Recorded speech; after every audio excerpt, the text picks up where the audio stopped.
की राजधानी बीजिंग में 10 साल में इस बार ऐसी धूल भरी खतरनाक आंधी आई जिससे पूरे लोग दहशत में आ गए हैं। बता दें आपको कि 15 मार्च यानी कि आज के दिन एक ऐसा खतरनाक धूल भरी आंधी जिससे लोग काफी ज्यादा परेशानियों का सामना करना पड़ा है। जानकारी दे दें इस वक्त कि कई इलाकों में लाइट्स तक जलानी पड़ी, सड़कों पर लोग हेडलाइट्स तक चलाकर चल रहे थे और इस बीच मास्क भी लगाया हुआ था। वहीं बीजिंग में वायु गुणवत्ता स्तर 1000 पार कर गया, जिसे डॉक्टरों और वैज्ञानिकों ने सबसे ज्यादा खतरनाक बताया है। 400 से ज्यादा उड़ानें रद्द कर दी गई और ये धूल भरी आंधी मंगोलिया के पठारों से उड़ी धूल की वजह से आई है। वहीं बीच में सोमवार को दिन में भी लोगों को घर की और सड़कों की लाइटें जलानी पड़ी क्योंकि पूरे शहर में घने पीले और भूरे रंग की धूल भरी आंधी आ गई थी और ये आंधी इनर मंगोलिया और चीन के उत्तर पश्चिम इलाके में हुई बारिश के बाद आई थी। वहीं इस धूल भरी आंधी से लोगों को काफी परेशानियों का सामना करना पड़ रहा है और इस बीच ये भी माना जा रहा है कि यातायात भी काफी ज्यादा प्रभावित हुआ है। कैमरामैन करण मेहरा के साथ साधना पत्रा की रिपोर्ट। आज अमेठी जनपद के इब्राहिमपुर गांव में एक बड़ा मामला सामने आया है। यहां पर बारात आई, लगभग बारातियों में 50 और घरातियों में मिला के 50 लोगों को फूड पॉइजनिंग हुई है। कहाँ हुई? आज सुबह हमको जानकारी मिली कि रात में यहाँ बारात आई हुई थी, इब्राहिमपुर गांव करके है, और इन लोगों ने खाना खाया। उसके बाद काफ़ी लोगों को, लगभग 40 से 50 लोग की शिकायत हुई कि उल्टी और दस्त का, जिसमें कुछ लोग जैसे 4-5 लोग गंभीर रूप से हैं। तो हमको पता लगता है, हमने अपनी टीम मैं लेके आया हूँ और साथ में फूड सैंपलिंग भी करवा दिया है और आगे कार्रवाई चल रही। कुछ लोगों को एडमिट कराना पड़ेगा ले जाकर। ये कैसे बीमार पड़े हैं लोग? ये फूड पॉइजनिंग की संभावना है पूरी, खाने की चीज़ से, क्योंकि एक साथ कई लोगों को हुआ है। तो किसी भी प्रकार के खाने में कुछ ना कुछ गड़बड़ी हुई है जिससे कि ये एक साथ ही लोग बीमार पड़ गए। ये डॉक्टर साहब थे जिन्होंने साफ तौर पर बताया कि ये बाराती थे जो आए थे, यहाँ बारात आई थी, भोजन बना था जिसमें से लगभग 50 लोग से ज़्यादा हैं जिनकी तबीयत खराब है और जिसमें से 5-6 लोग ऐसे हैं जो गंभीर रूप से घायल, तबीयत खराब है उनकी और उनको उल्टी और दस्त हो रहा है। ऐसे में यहाँ पे एक महिला है, हम इनसे बात करते हैं। दादी क्या नाम है आपका? भगवती देवी सर। ये क्या घटना हुई, कैसे? सर बारात आई थी, उसी बारात में खाना खाने से ऐसा हो गया। रात से कहाँ से बारात आई थी ये? सीतारामपुर से सर। तो कितने लोग लगभग बीमार हैं? करीब 40 से 50 लोग। 40-50 जी। तो ये एक महिला थी जिसकी तबीयत ख़राब थी। इन्होंने बताया कि बारात आई थी जिसमें हम लोगों ने खाना खाया, बगल की बारात थी और खाना खाने से हमारी तबीयत ख़राब हुई। इसमें लगभग 40 से 50 लोग अभी भी इनकी तबीयत ख़राब है। तो ऐसा देखने को मिलता है कि बारात आती है और उसमें जो खाना बनाने वाले होते हैं वो अंडर ट्रेनर होते हैं या बिना ट्रेनिंग के वो लोग खाना बनाते हैं और ऐसे में ये मामला अधिकतर देखने को मिलता है। अब देखने वाली बात ये होगी कि आखिर इस पर किस प्रकार से प्रशासन लगाम लगाता है और ऐसे लोगों के ऊपर क्या कार्रवाई करता है। कैमरा पर्सन संजय यादव के साथ राजकुमार जायसवाल, ANB न्यूज़, अमेठी। गोवर्धन विधायक कारिंदा सिंह कल एक जन समस्या सुनने के लिए एक गांव में जा रहे थे। वहीं ग्रामीणों ने उनको गांव में घुसने से रोका।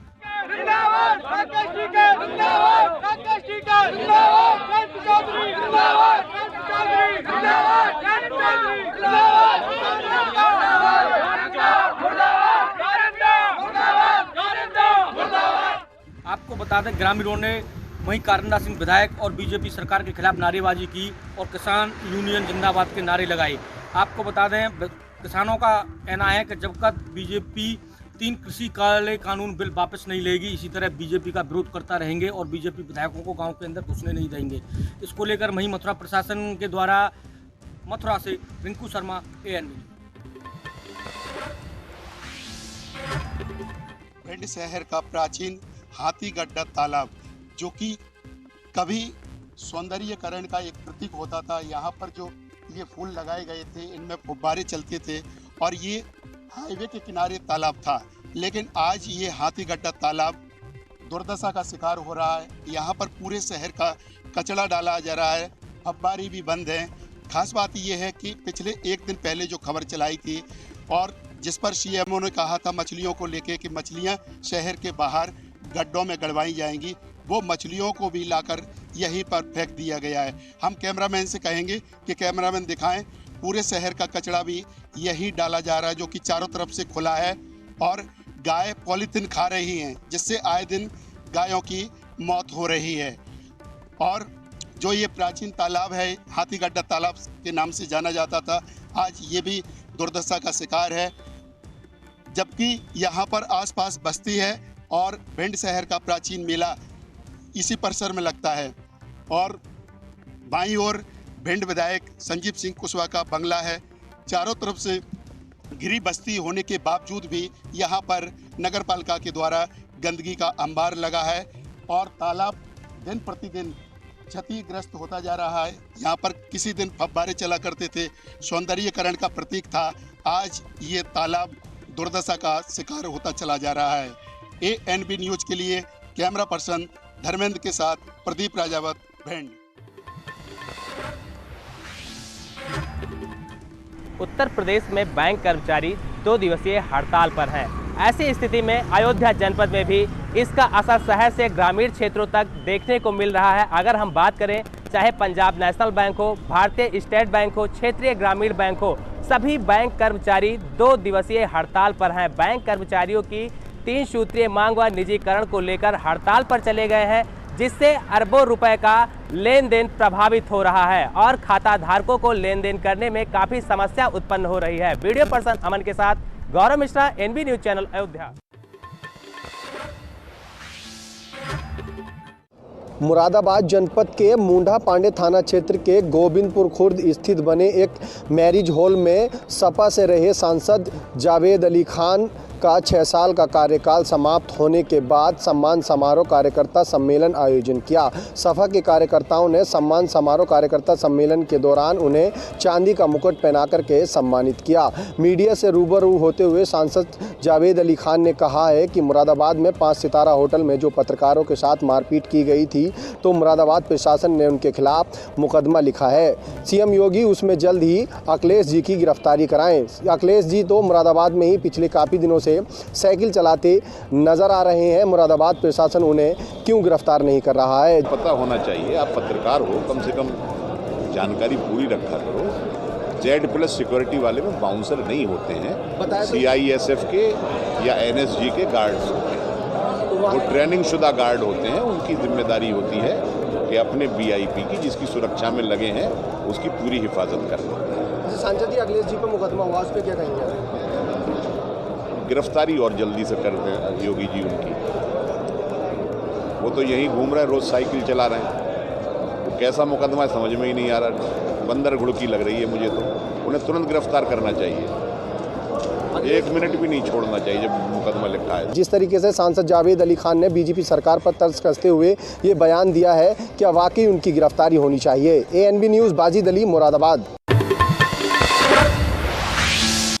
मुंबई में एक बार फिर कोरोना संक्रमण की संख्या 2000 के पार हो गई है। इसको लेकर BMC लगातार अलर्ट हो गई है। BMC लगातार लोगों से गुजारिश कर रही है कि आप सुरक्षित रहें, लोगों को भी सुरक्षित रखें। लेकिन जिस तरह से मुंबई के दादर भाजी मार्केट में एक वीडियो जारी हुआ, उसमें साफ तौर पे दिख रहा है कि लोग न तो सोशल डिस्टेंस का पालन कर रहे हैं और न ही मास्क लगाए हुए हैं। ऐसे में BMC के मेयर ने साफ तौर पे कह दिया है कि जिस तरह से लोग लापरवाही कर रहे हैं, उसको लेकर आने वाले समय में अंशकालिक लॉकडाउन लगाया जा सकता है। वहीं BMC में एक ट्वीट में साफ तौर पे कह दिया है कि जिस तरह से बॉलीवुड की अदाकारा गौरव खान ने बिना मास्क के सोशल डिस्टेंस का पालन नहीं करते हुए कोरोना गाइडलाइन का पालन नहीं किया, उसको लेकर BMC ने मुंबई के ओशिवरा पुलिस स्टेशन में एक FIR दर्ज करवा दिया है।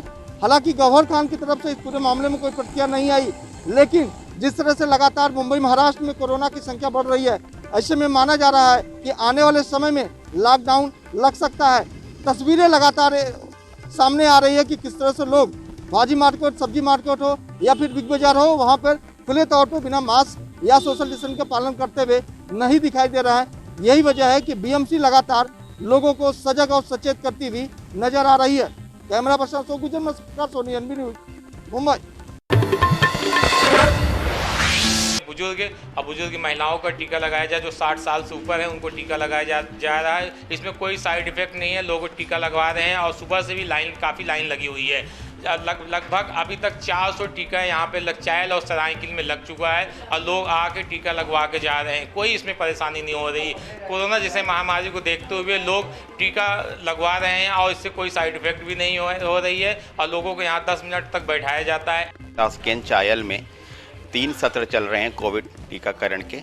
इसमें 2 सत्र जो है बुजुर्गों के 60 साल या उसके ऊपर वाले लाभार्थियों का है और 1 सत्र जो है दूसरी खुराक जो हेल्थ केयर वर्कर्स का था उसका चल रहा है और अभी लगभग हमारे यहाँ 280 लोगों का टीका लग चुका है। कोई इसमें साइड इफेक्ट, इसमें कोई इस टीके का कोई दुष्प्रभाव नहीं है। लाभार्थियों को भी बताया जाता है और लाभार्थियों को टीका लगाने के बाद आधे घंटे के लिए ऑब्जर्वेशन रूम है, वहाँ हम बैठाते भी हैं ताकि कोई ऐसे अगर कोई ऐसे परिस्थितियाँ आती हैं तो हम वो मैनेज कर सकें। लेकिन अभी तक कोई भी ऐसी एफआई रिपोर्टिंग या कोई ऐसी परिस्थिति नहीं आई है। इसका कोई अभी तक 280 लग चुका है। नाम बता दीजिए। Doctor Amit Singh, PSC Chail. Aiman Ahmad, ANB news Kaushambi. एक तरफ तो योगी सरकार नमामि गंगे जैसी तमाम योजनाएं चला रही है, वहीं दूसरा हम इटावा की यमुना नदी पर आप पहुंचे हैं। यहाँ पर रियलिटी चेक करने हम आए हैं, वह आपको तस्वीरों ये दिखाएंगे कि यमुना नदी का पानी कितना गंदा है, वहाँ पर गंदगी कितना अंबार लगा हुआ है। मैं अपने कैमरामैन से बोलूँगा जरा कैमरे को घुमाएं और नदी की पूरी तस्वीरें दिखाएं किस तरीके से यहाँ पर यमुना नदी के पानी में कितनी गंदगी है। वह पूरा पानी जो है काला हो गया है। पूरे इटावा शहर का जो गंदा पानी है वो इस नदी में आता है, जिसके चलते ये जो नदी है, ये नदी का जो गंदा पानी है वो पूरी नदी के पानी को दूषित कर दिया। पूरा नदी का पानी काला हो गया, जिसके चलते ये नदी है वो पूरी गंदी हो गई है। और एक तरफ तो योगी सरकार है वो लगातार तमाम योजनाएं चलाएगी, नदी को साफ़ करेंगे, नदी को स्वच्छ रखेंगे, स्वच्छता मिशन के तमाम अभियान चला रही है। वहीं दूसरी तरफ इटावा में जो यमुना नदी की तस्वीरें आपको हम दिखा रहे हैं, ये साफ़ तौर पर सरकार पर सवाल खड़े करती हैं कि किस तरीके से पूरे शहर का गंदा पानी व पूरे शहर इटावा जनपद के पूरे शहर का जो पानी है वो इसी नदी में प्रवाहित किया जाता है, जिसके चलते ये नदी है पूरी तरीके से इस नदी का पानी दूषित हो गया है। अब देखने वाली बात होगी सरकार की जो तमाम योजनाएं हैं उन योजनाओं के अंतर्गत क्या ये नदी साफ़ हो पाती है या नहीं। Sanat Tiwari, ANB news Etawah. जनपद मैनपुरी में निजी कार्यक्रम में पहुंचे प्रगतिशील समाजवादी पार्टी के राष्ट्रीय अध्यक्ष शिवपाल सिंह ने मुरादाबाद की घटना को लेकर एक बड़ा बयान दिया है। शिवपाल सिंह ने बताया मुरादाबाद प्रकरण को प्रशासन का फेलियर बताया है। वहीं पूर्व मुख्यमंत्री अखिलेश यादव द्वारा दी गई प्रतिक्रिया को निंदनीय बतलाया है। शिवपाल सिंह ने एक बार फिर से किसानों का पक्ष बोलते हुए किसान बिल को बताया किसान विरोधी कानून। शिवपाल सिंह ने कहा कि भाजपा के सारे वादे झूठे साबित हुए हैं। देखिए Z+ एक तरफ तो Z+ सुरक्षा मिली हुई पूर्व मुख्यमंत्री और दूसरी तरफ लोकतंत्र का चौथा स्तंभ, तो वहाँ के प्रशासन क्या कर रहा है? प्रशासन को देखना चाहिए था कि ऐसी घटनाएं नहीं होनी चाहिए। तो सीधा सा निशाना आपका बीजेपी पे है कि कहीं ना कहीं बीजेपी प्रशासन पे है, हमारा प्रशासन की चूक है, प्रशासन की चूक। क्या ये ठीक रहा जिस तरीके से मुकदमा कायम कराया गया? एक पूर्व मुख्यमंत्री देखिए कहीं पर भी झूठ मुकदमे नहीं होना चाहिए, ये तो प्रशासन की चूक। मैनपुरी से ANB न्यूज के लिए रजनीकांत तिवारी, मैनपुरी।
क्या आप दुबले पतले कमजोर हैं? आपकी सेहत नहीं बनती, भूख कम लगती है, वजन नहीं बढ़ता। दरअसल मेन बात खाना पीना खाना नहीं है, मेन बात है खाया पिया लगना। और अगर खाया पिया लगेगा ही नहीं तो सेहत बनेगी कैसे? इसलिए हमारी संस्था सन्यासी आयुर्वेदा ने एक ऐसी दवा बनाई है जो कि आपके पाचन तंत्र को, आपके लीवर सिस्टम को ठीक करने का काम करती है, ताकि आप जो भी खाएं उसका पूरे का पूरा निचोड़ आपके शरीर को लगे, आपकी भूख बढ़े, खाया पिया सही से लगे, नया खून बने, हड्डियों में जान आए, वजन बढ़े, ताकत बढ़े, चेहरे पर नूर आए और आप मोटे तगड़े खूबसूरत पर्सनैलिटी के मालिक बन जाएं। यह दवा पूरी तरह से आयुर्वेदिक होती है। इसका शरीर पर कोई भी साइड इफेक्ट, कोई भी नुकसान या दुष्प्रभाव नहीं होता। लड़के लड़कियां दोनों इसका इस्तेमाल कर सकते हैं और पहले 15 दिन के अंदर ही आपको इसका असर महसूस हो जाएगा। सिर्फ 650 रुपए की पूरे 1 महीने की दवा होती है और आप इसे घर बैठे 01145454545 पर फोन करके दवा मंगवा सकते हैं।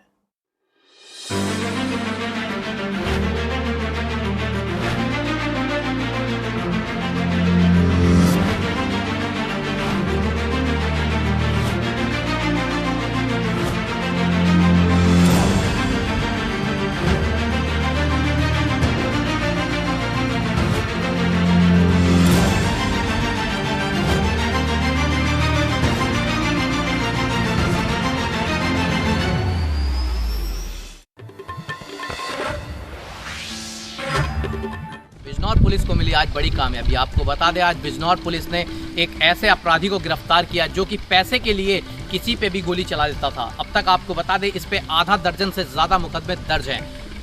एसपी डॉक्टर धर्मवीर सिंह ने इस मामले का खुलासा किया। आपको बता दें, अवैध फैक्ट्री जो कि ये हथियार बना रहे थे, उसके उपकरण सहित ये अपराधी गिरफ्तार हुआ। कोतवाली पुलिस ने एक शातिर कुख्यात भाड़े पर गोली चलाने वाला एक अभियुक्त नसीम लंबू को पकड़ा है, जो कई बार जेल जा चुका है। आधे दर्जन से ज़्यादा तकरीबन 9 मुकदमे कायम हैं। असलहा बनाने की फैक्ट्री के साथ पकड़ा गया। इसका एक साथी एजाज फरार हो गया है। 22 बड़े अधबड़े तमंचे बरामद हैं। शस्त्र फैक्ट्री के अनेक उपकरण बरामद हैं। असलहा बेचने के लिए सिर्फ 5000 से 7000 8000 जैसे ग्राहक मिल जाए उस प्रकार का रेट निर्धारित किया है। पंचायत चुनाव के दृष्टिगत यह रिकवरी महत्वपूर्ण है और पुलिस टीम को सावर्धन है 10,000 रुपये का पुरस्कार। लगातार ये लोग हथियार बिजनौर में सप्लाई कर रहे थे और बनाकर, जो कि ये हथियार ऐसे लोगों को दे रहे थे जो कि अपराधी गतिविधि के लोग थे और इससे अपराध बढ़ रहा था। परंतु बिजनौर की कोतवाली देहात पुलिस ने आज इनका खुलासा किया और स्वाट टीम ने मिलकर इस अपराधी को गिरफ्तार किया। कैमरा पर्सन के साथ मैं अजय पांडे, एनबी न्यूज़ बिजनौर। बैंकों को निजीकरण किया जा रहा है, यानी कि सरकार कहीं ना कहीं प्राइवेट सरकारी बैंक हैं उनको प्राइवेट सेक्टर में डालने की कोशिश की जा रही है। और जो कर्मचारी हैं, बैंकों के कर्मचारी हैं, वो कहीं ना कहीं 2 दिन के लिए हड़ताल पर गए हुए हैं और कहीं ना कहीं सरकार को घेरने की कोशिश की जा रही है कि जिस तरीके से निजीकरण किया जा रहा है, हर सेक्टर को निजीकरण किया जा रहा है। यहाँ तक कि अब बैंकों की बारी है और बैंक के जो कर्मचारी हैं वो कहीं ना कहीं नाराज हैं और इसी को लेकर 2 दिन का जो बंद किया गया है। और कहीं ना कहीं जो उपभोक्ता है, यानी कि बैंकों के अंदर जो अपने पैसे रखते हैं या फिर किसी वक्त पैसे निकालते हैं, वो कहीं ना कहीं अब नाराज होते नजर आए और कहीं ना कहीं उनको तकलीफ भी होती नजर आई। मगर जिस तरीके से 2 दिनों का बंद का आह्वान किया गया है कि कर्मचारियों की तरफ से साफ जाहिर है सरकार के खिलाफ कहीं ना कहीं कड़े कदम उठाने की कोशिश की जा रही है। मगर कहीं ना कहीं जो बैंक कर्मचारियों के जो अध्यक्ष हैं या यूनियन के अध्यक्ष हैं, वो कहीं ना कहीं सरकार से बातचीत करेंगे और बातचीत के द्वारा ही इस मैटर को सॉल्व करने की कोशिश की जाएगी। मगर देखना है क्या 2 दिन की जो हड़ताल है उससे कहीं ना कहीं जो उपभोक्ता है उसको कितनी बड़ी दिक्कतें आ सकती हैं। कहीं ना कहीं बैंकों के अंदर काफ़ी बड़ी दिक्कतें आई और आज कुछ बैंक खुले भी नजर आए और कुछ बैंकों के अंदर काम भी होता हुआ नजर आया, मगर कहीं ना कहीं बंद बैंक भी नजर आए। मगर जिस तरीके से बैंक के कर्मचारियों ने आज दिल्ली के जंतर मंतर पर प्रदर्शन किया और कहीं ना कहीं सरकार को जगाने की कोशिश की और सरकार के जो निजीकरण किया जा रहा है उसके खिलाफ नारेबाजी भी की गई। तो अगर 100% अगर हम बात करें, 98% खाते सरकारी बैंकों द्वारा खोले गए, लेकिन 98% सरकारी बैंकों द्वारा खाते खोले गए हैं तो आप समझ सकते हैं कि इन बैंकों को प्राइवेटाइजेशन कर दिया जाए तो साधारण जन तक बैंकिंग सुविधाएं किस तरह पहुँचाई। लेकिन वित्त मंत्री कह रही है कि अगर निजीकरण होता है तो इससे अर्थव्यवस्था को फायदा मिलेगा। अगर ये कदम इतना ही अच्छा होता तो यस बैंक की स्थिति ना होती, पीएमसी का ये स्थिति ना होती, लक्ष्मी विलास बैंक को रातों रात 2.5 करोड़ में डीबीएस को नहीं बेचा जाता। अगर प्राइवेट बैंक इतने ही अच्छे होते तो सरकारी बैंकों के सारे कार्य नहीं दिए जाते। अगर सरकार को खुद दिखाई देता है क्योंकि उसकी सारी कार्रवाई, सारी गतिविधियां सरकारी बैंकों के थ्रू ही हो पाती है, इसलिए सरकारी बैंकों को सरकार ने हमेशा प्रोत्साहन दिया है। आज वो अपनी नीतियों के खिलाफ जा रही है क्योंकि उनको पैसे की आवश्यकता है। केवल किसी न किसी प्रकार से वो पैसा जुटाना चाहते हैं और न केवल सरकारी बैंक, ऑलमोस्ट सभी PSU को बेचने की बात की जा रही है। तो देखना होगा क्या इसी तरीके के बैंक जो कर्मचारी है क्या वो इसी तरीके से नाराज रहेंगे या फिर सरकार उनकी बातों को मानेगी या उनकी डिमांड को पूरी करेगी। कैमरा पर्सन इरफान खान के साथ राजीव कुमार तिवारी, NB न्यूज़ दिल्ली। मध्य प्रदेश के रीवा जिले में मौतों का सिलसिला रुकने का नाम नहीं ले रहा है। वहीं नहर नहाने गई 2 बच्चियों की डूबने से मौत हो गई। पूरा मामला रीवा जिले के सगरा थाना क्षेत्र अंतर्गत का है, जहां सगरा थाना क्षेत्र अंतर्गत से गुजरने वाली नहर में 2 बच्चियां नहाने के लिए गई हुई थीं, लेकिन नहर में पानी का बहाव तेज होने के कारण दोनों की नहर में ही मौत हो गई। आपको बता दें कि सगरा थाना क्षेत्र अंतर्गत नवागांव निवासी 14 वर्षीय आंचल कोल और उसकी सहेली रोहिणी कोल घर से नहाने के लिए नहर में गई हुई थी, लेकिन उसी वक्त पानी का बहाव तेज़ था। बहाव तेज होने के कारण दोनों का पैर फिसल गया और पैर फिसलने की वजह से दोनों की मौत हो गई। इन 2 बच्चियों के साथ एक और बच्ची थी जो कि नहर के बाहर खड़े होकर यह सब देख रही थी। उसने जैसे ही देखा कि दोनों बच्चियां डूब गई हैं, वह शोर मचाने लगी। शोर मचाने की आवाज़ जब गांव वालों ने सुनी तब गांव वाले आए और नहर में कूदे, लेकिन उस वक्त जब गांव वालों ने नहर से दोनों बच्चियों को निकाला तब तक दोनों की मौत हो गई थी, जिसकी जानकारी सगरा थाना को दी गई। वहीं मौके पर सगरा थाना की पुलिस पहुंची और दोनों बच्चियों के शव का पंचनामा कर पोस्टमार्टम के लिए संजय गांधी अस्पताल भिजवा दिया। इस घटना के बाद से पूरे इलाके में सन्नाटा पसरा हुआ है। लोगों में एक डर का माहौल भी देखने को मिल रहा है। NB न्यूज़ के साथ संवाददाता विजय तिवारी, रीवा।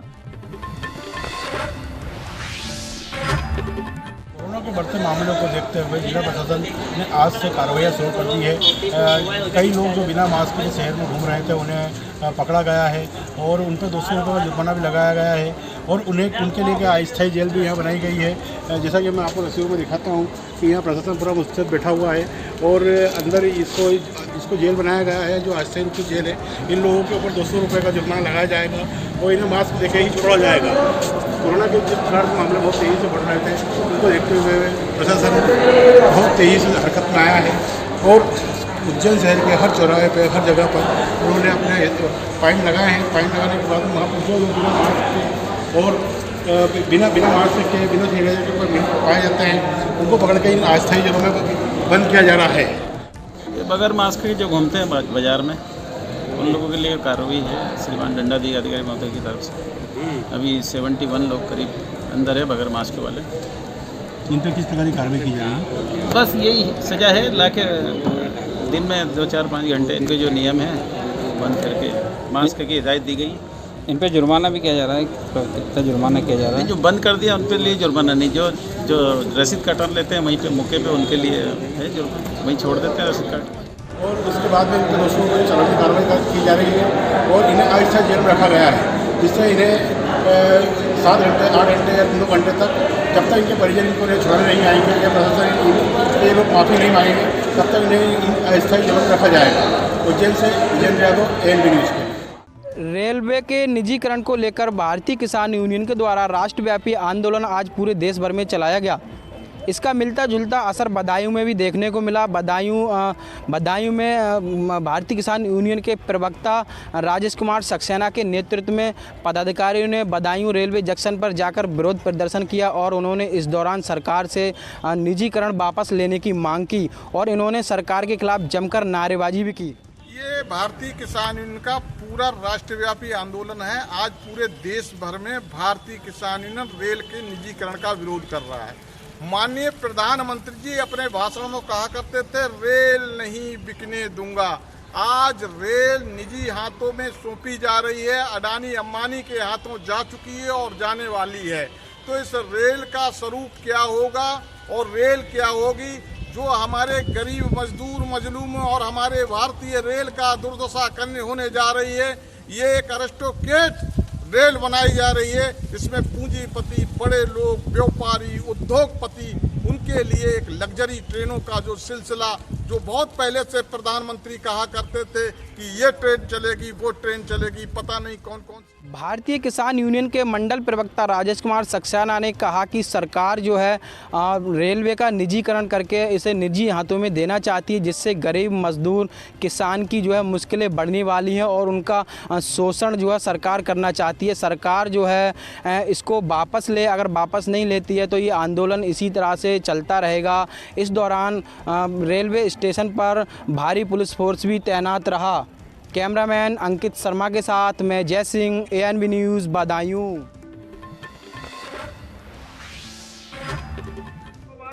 इस वक्त हम मौजूद हैं पटियाला के Sheranwala gate SBI head office के बाहर, जहां बैंक कर्मचारियों द्वारा 15 और 16 तारीख की हड़ताल की।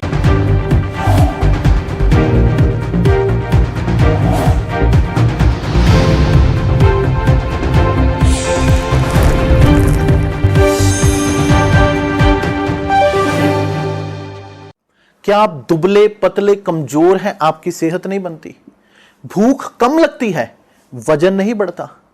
दरअसल मेन बात खाना पीना खाना नहीं है, मेन बात है खाया पिया लगना।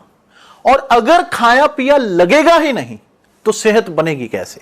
इसलिए हमारी संस्था सन्यासी आयुर्वेदा ने एक ऐसी दवा बनाई है जो कि आपके पाचन तंत्र को, आपके लीवर सिस्टम को ठीक करने का काम करती है, ताकि आप जो भी खाएं उसका पूरे का पूरा निचोड़ आपके शरीर को लगे, आपकी भूख बढ़े, खाया पिया सही से लगे, नया खून